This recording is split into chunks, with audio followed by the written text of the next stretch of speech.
झणझणीत वांग्याची आणि सुकटीची रेसिपी बनवूया. सुके खोबरे, कांदा, धने, आलं, लसूण खरपूस भाजून घ्यावं. थंड करावं. लगेचच सुकट अर्धी वाटी तव्यावर टाकून भाजावी. पाण्यात टाकून ती स्वच्छ धुवावी.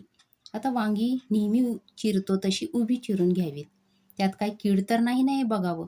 आता मसाल्यात लाल तिखट, हळद, मीठ, धुवून घेतलेली सुकट टाकून हातानेच एकजीव करावं व वांग्यात भरून घ्यावं. तेलाची आता छान फोडणी करून घेऊया.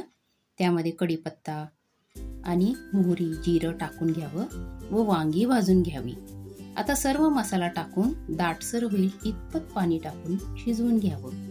आमच्याकडे ह्या वांग्याला एका पायाची कोंबडी म्हणतात. तुमच्याकडे काय म्हणतात कमेंट करून सांगा. आवडल्यास लाईक आणि सबस्क्राईब करा.